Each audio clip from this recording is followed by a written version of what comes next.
మొదలవుతుంది కొత్త కథ కుస్తీ కళ్యాణి. ఈ నెల 29 నుండి సాయంత్రం 6:30 మన సన్ జెమినీలో. ఆ వ్యక్తితో కలిసి ఇంత నాటకం ఆడింది.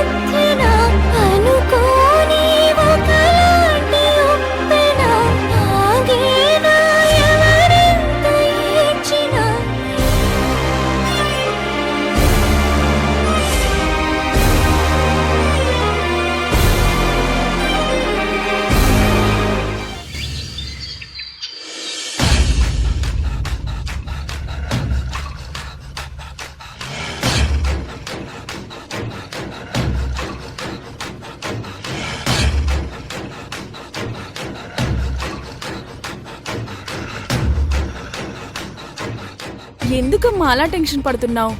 ఇప్పుడేమైందని? ఏమైందని మెల్లగా అడుగుతావేంటి? కొంప మునిగింది. ఆ రుక్మిణి మన విషయం ఈ పాటికి కావేరికి చెప్పేసే ఉంటుంది. మనం దొరికిపోయాం. నీ వల్ల నా ఆశలన్నీ సర్వనాశనం అయిపోయాయి. అబ్బబ్బబ్బబ్బా, ఎందుకలా టెన్షన్ పడుతున్నావు? సమస్య మనల్ని చంపేలోగా మనమే సమస్యని చంపేయాలి. అంటే ఏంటి? ఇప్పుడు ఆ రుక్మిణిని చంపేద్దామంటావా? అబ్బా, అది కాదమ్మా. రుక్మిణి తన కూతురికి ఫోన్ చేసి మన గురించి చెప్పేసి ఉంటుంది అంటావు. అదేగా నీ భయం?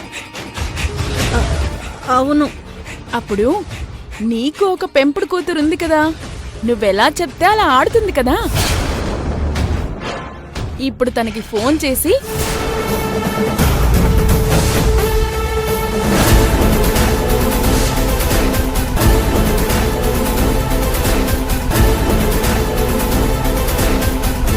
ఇప్పుడు అర్థమైందా?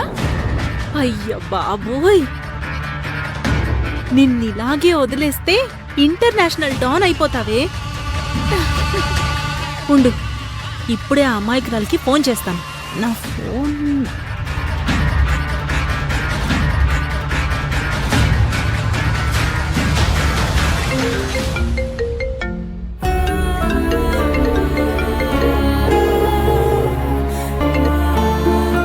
పిన్ని, నా మూడ్ బాలేదు, తర్వాత మాట్లాడతాను. అమ్మా ఆగు, ఫోన్ పెట్టేకు. నీకొక ముఖ్యమైన విషయం చెప్పాలి. ఏమైంది పిన్ని? ముందు నీ విషయం చెప్పు. నిన్ను ఎవరైనా ఏమైనా అన్నారా? అవన్నీ ఇప్పుడెందుకులే పిన్ని. ఏం జరిగిందో చెప్పు అంకిత. నువ్వు చెప్పకపోతే నా మీద ఒట్టే. పిన్ని, నువ్వొక ట్రస్ట్ అతన్ని పంపించావు కదా, అతను ఫ్రాడ్ అంట.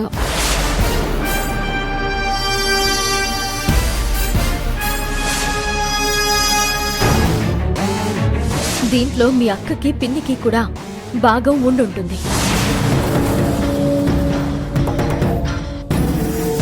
ఆ వ్యక్తితో కలిసి ఇంత నాటకం ఆడింది మీ పిన్ని అక్కే. ఆ విషయం తెలిసాక అన్నయ్య వదిన చాలా ఫీల్ అయ్యారు.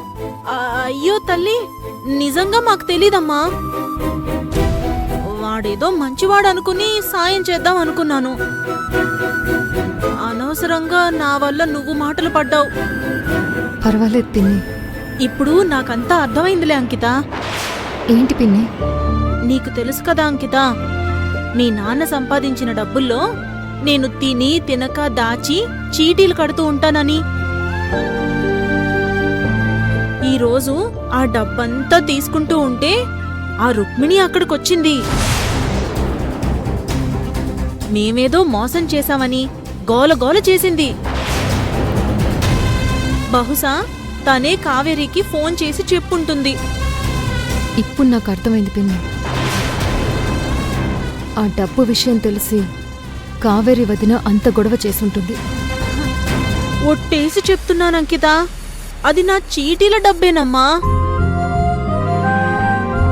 ఆ డబ్బిచ్చింది కూడా చీటీల రంగమ్మ కొడుకే. కావాలంటే నీకు వాళ్ళతో ఫోన్ చేయిస్తాను. అవసరం లేదు పిన్ని. నీ మీద అక్క మీద నాకు నమ్మకం ఉంది.